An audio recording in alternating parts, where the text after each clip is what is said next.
Racing takes place out at the Vaal on Thursday, the 31st of August 2023. Race number 1 is set to get underway at 11:45 over the 1,000 meter trip. We've got a 9-race program to look forward to, so the bipod will commence in race number 2, PA race number 3, and the Pick 6 in race number 4. Now, race number 1 over 1,000 meters, we'll begin with this race. But firstly, let me welcome Alistair. Alistair, how are you doing? And good to be chatting to you once again.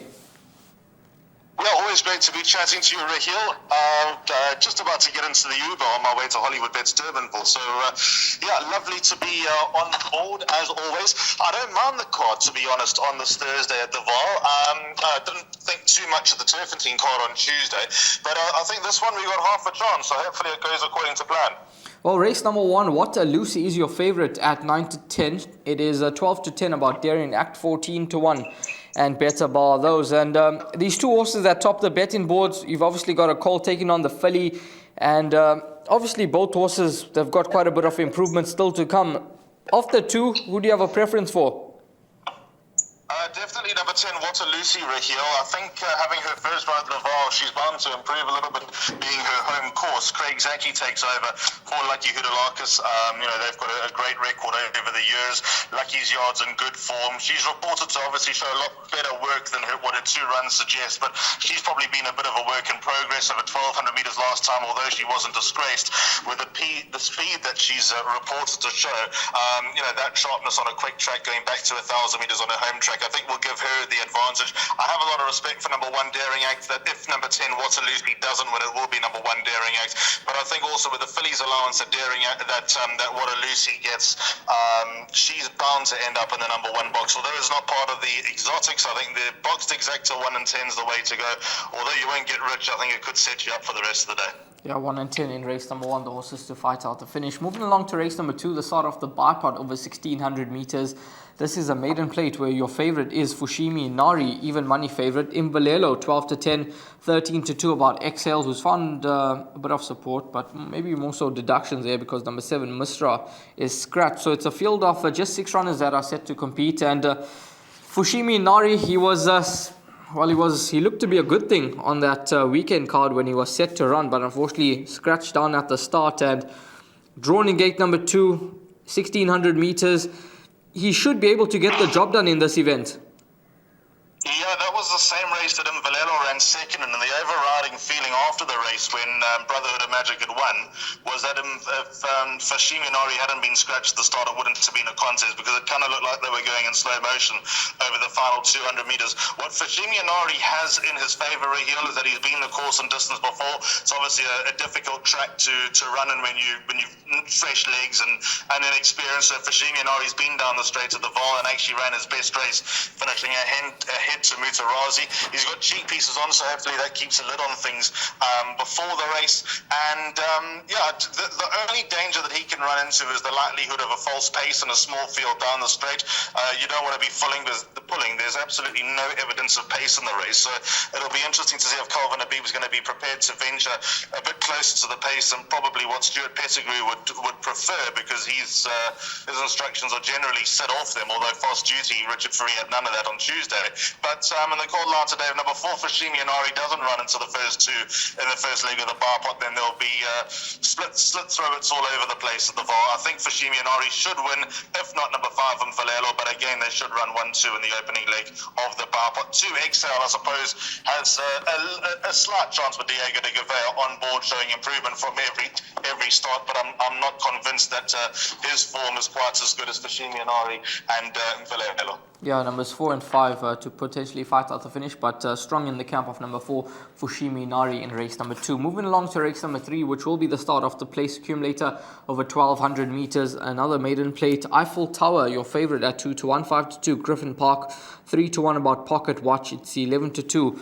And better bar those. Now, number 6, Eiffel Tower, obviously ran way above expectations on debut win, was sent off at 100 to 1 and ran third behind Here With Me. And this horse gets the services of Pelesande Mkoli, who's going to ride. And this horse, Griffin Park, obviously Hollywoodbets Scottsville, first time out.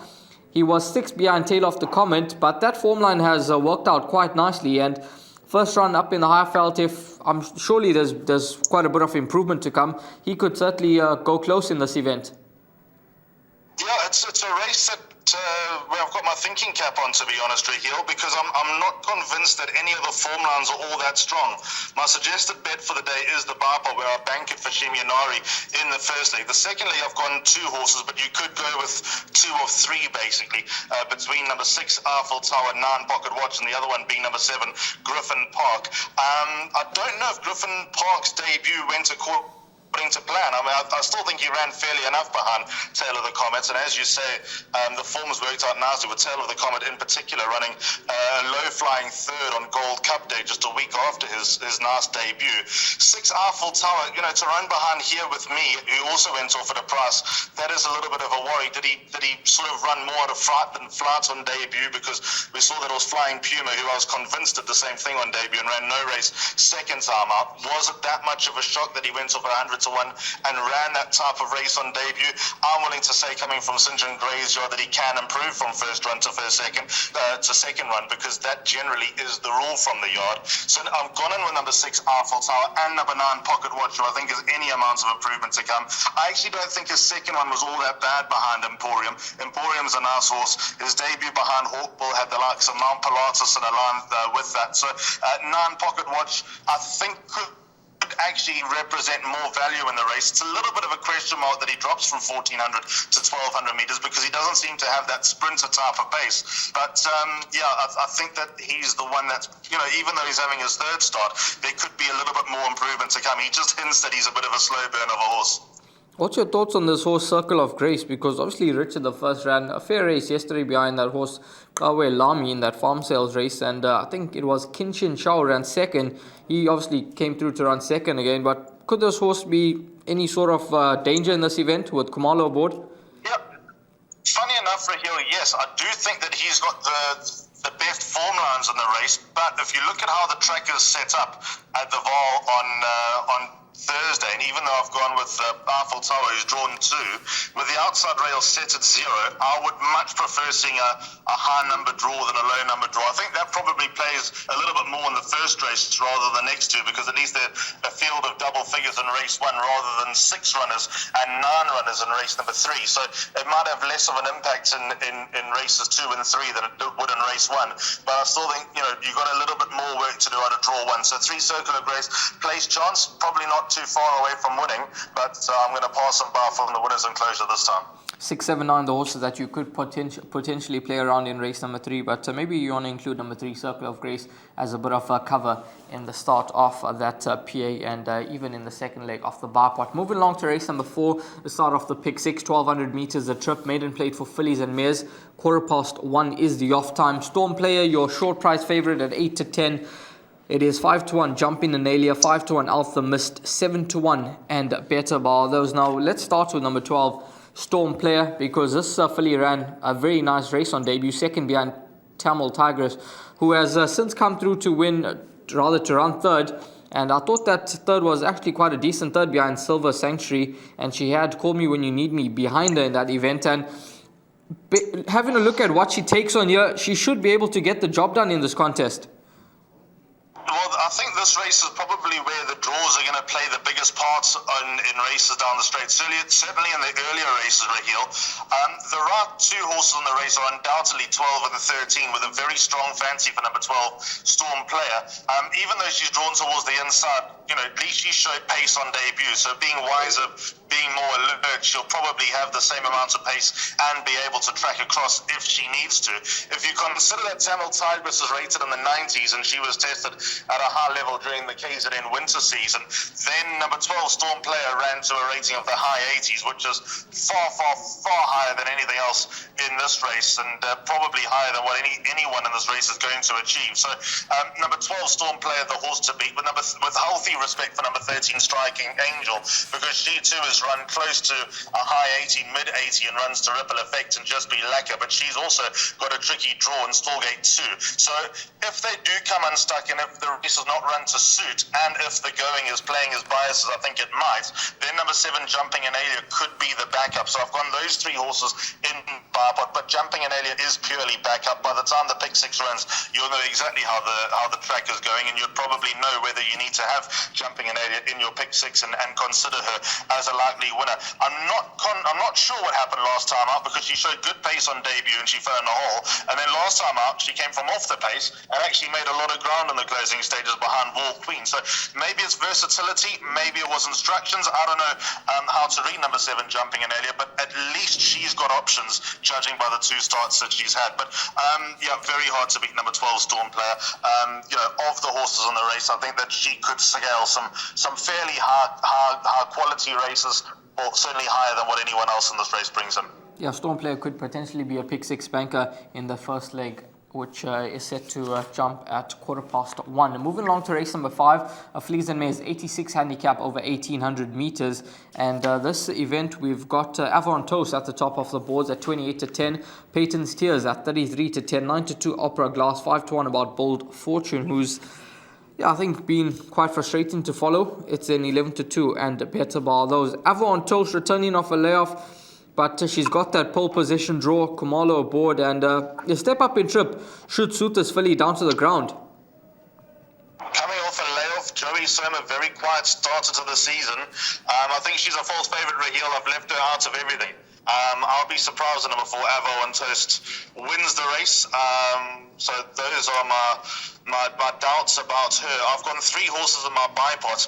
They are numbers 2, 5, and 6. Even though I'm almost sour to number 5, Peyton's Tears, and I'm of the opinion that she's forgotten how to win. She should run in the first 3 because that's what she does. Number 5, Peyton's Tears. So although not the most reliable around, I've got respect for her. I think she can make us at least a little bit of money in the race. 6, Ballroom Bliss was plagued with bad draws throughout the end of last season and the start of this season. And last time she acquitted herself nicely behind Destiny of Souls, who's definitely upwardly mobile. Baron Boots is the start of the season. Well, 6, Ballroom Bliss, I think, has every chance. She's my top choice in the race under JP Van Amava. She's also the fittest horse in the race. She runs every single week. And then number 2, Opera Glass. I always have time for her. I think 1800 meters might be a little bit on the sharp side, but what she's got is the attitude to try. She gives of her best time in and time again. Her home course at the Vaal, she seems to run her best races, so would be no shock if number 2, Opera Glass, were to win. But I think number 6, Ballroom Bliss, is the horse that they all need to beat in the opening leg of Jackpot 1.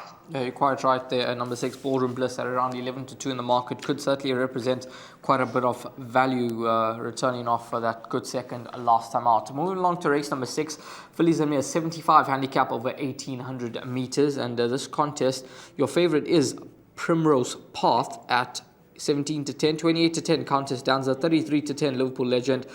It's Leoness at 4-1, 20-1 and Better Bardo. So it's only 4 horses in single figures.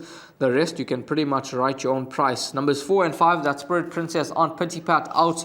Field of 9 remain.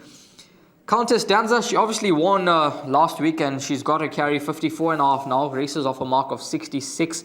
But given that the win was quite encouraging and she did it quite easily, she's a type of horse that, with confidence on her side, she could easily back that up.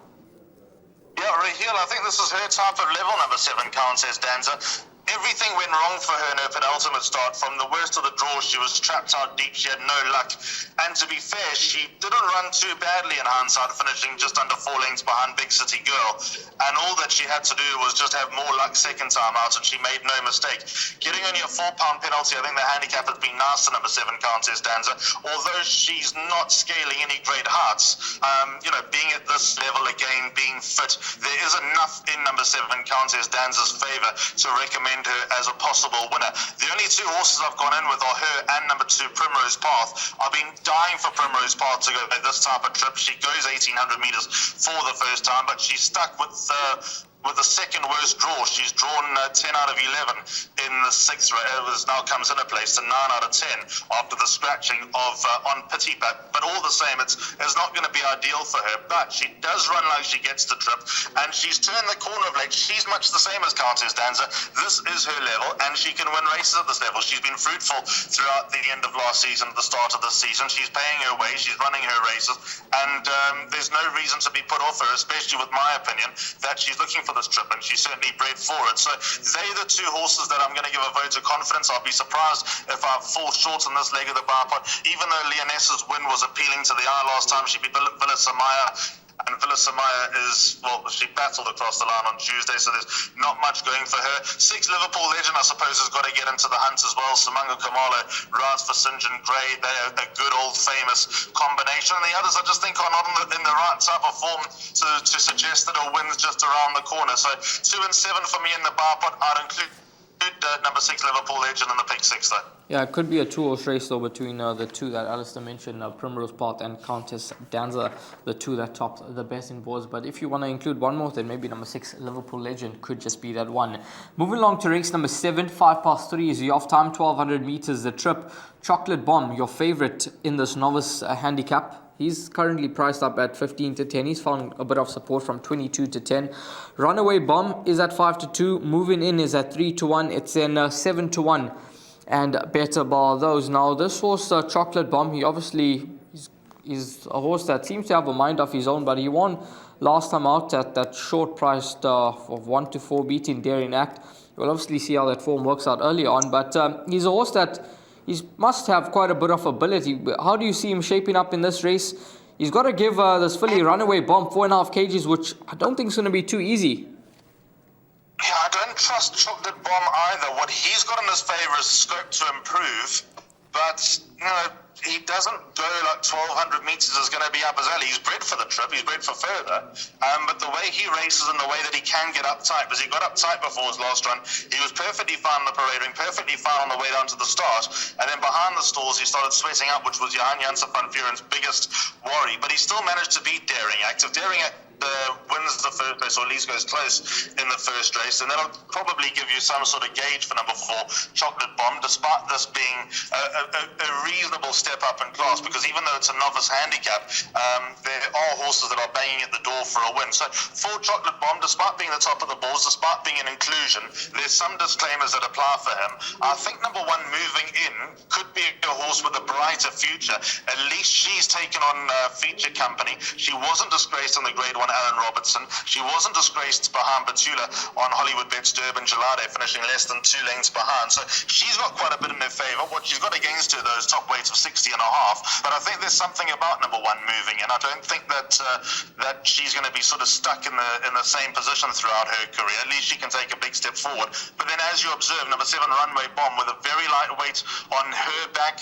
Jason Gates famously proclaimed in the interview yesterday that he was chasing the championship, so he's going to need a lot of chances from Tony Peter and others to get to those types of expectations. But with a light weight, I have respect for number 7 Runway Bomb, especially with the pace that she shows, and on a fast track is running very, very quick in Joburg at the moment. So number 7 Runway Bomb does have good claims. They're the 3 horses I've got, and all of them have question marks against them. But to be fair, I don't see too many others troubling them, because there's not much excitement to go off. Cornwall comes off a long layoff, fully loaded. I think he's got a quartet chance, but he's not one to rely on. Nice Move will probably need it anytime. Champ has lost the plot since winning. Sam the Wise Man and Gimme Royalty are pretty much in that place. So I'll be shocked if I fall short on that leg of the bar pot, and the pick 6 as well. I do think those 3 numbers will suffice. Yeah, that's 1, 4, and 7. The horses that do have the most scope for improvement in all 3 are 3-year-olds, so they'll be looking to run first, second, and third. Race number 8, the penultimate race on the day. It's a merit rated 75 handicap over 1,400 meters. Coming in hot is your favorite at 5 to 2. Viva de Janeiro is at 7 to 2. Top Man 5 to 1. Whirly Whirly 5 to 1. 7 to 1, and Better Bar those. What's your thoughts on this 8th race on the program? Do you have a top choice?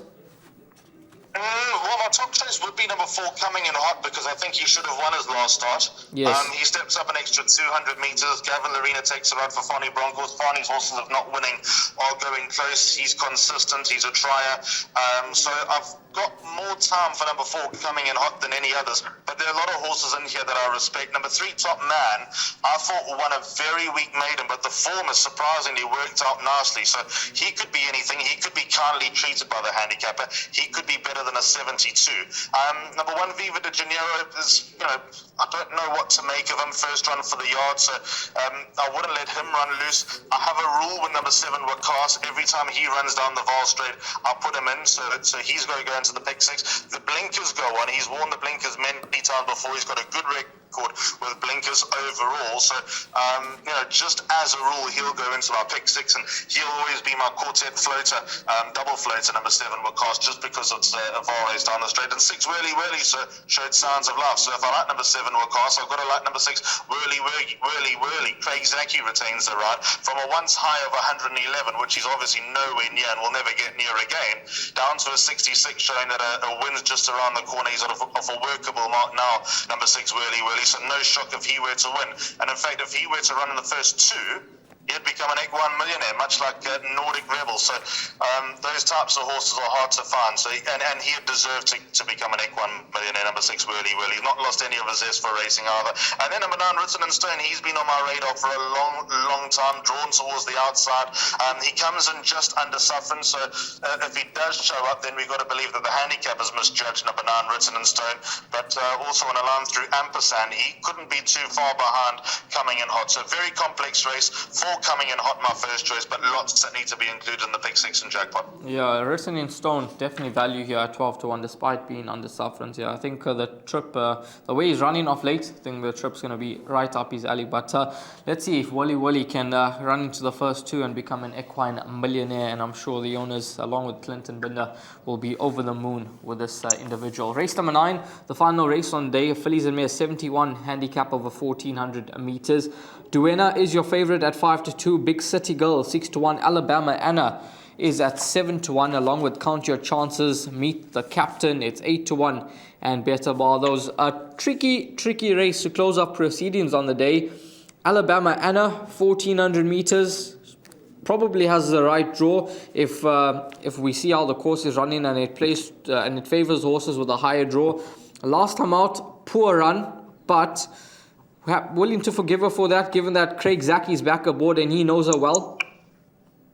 I've spoken to Lucky Udalakis a few times about Alabama Anna because I liked her so much last time out, and she was so far out of her ground, she had no chance to make up that ground. So going an extra furlong, she's bound to be a little bit closer to the pace. And if she can finish off the race that she did last time, then number 3, Alabama Anna's got to have every chance. So I'm going to follow up with her, not with a big degree of confidence, because I don't think you can be confident with anything in this race.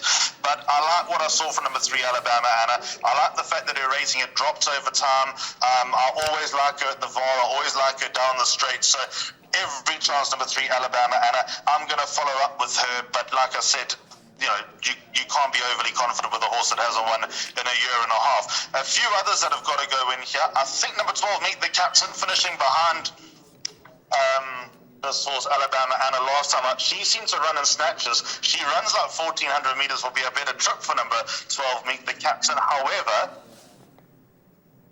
number 12, Meet the Captain, seemed to stay on quite nicely behind Miss Soho. So wherever one is, the other one shouldn't be too far behind. So number 12, Meet the Captain, I have every bit of respect for. And then others that could very well go in. Number 5, Duven has at least got scope to improve. She made glance at the opposition last time, but that was in a fairly shallow maiden beating Miz and Sale. But she looked the goods when winning on that occasion. 6, Count Your Chances, quartet inclusion. 10, Big City Girl, I wouldn't let run loose either. She won a race that she should never have won last time out, and the handicapper gave her £6, but with the confidence up, which was a long overdue win, maybe she can also follow up with a nice run. 2, Summer of Dreams, just for all those punters out there. If she misbehaves on the way down to the start, forget about it. But if she goes down to the start with a lid on it and behaves, then she can be dangerous. The nice thing about number 2, Summer of Dreams, is that she gives it away on the way down to the start. Yeah, Summer of Dreams at around 14-1 in the market. Maybe one that you want to include because she's quite a quick horse out those gates, and maybe she'll try to make all of the running. But there's quite a few horses in with chances in the final race on the day.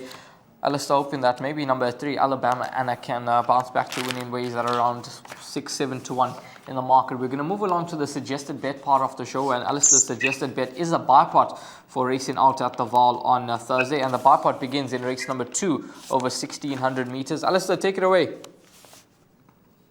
So the bar pot begins in the second race at 12:15. As you say, I've gone banker number 4 for Shimi and Ari in the first leg. That's my only banker. By 6 and 9, Eiffel Tower and Pocket Watch, with obviously Griffin Park being the either the safety net if required.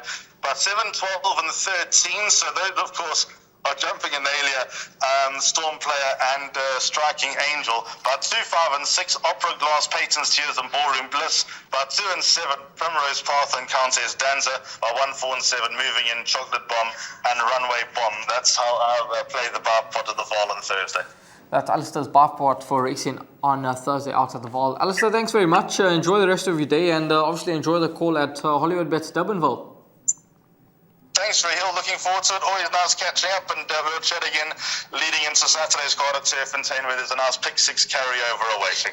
Absolutely. Thanks very much, Alistair Cohen. All the best, guys, with racing on Thursday. Hopefully, it's a profitable one.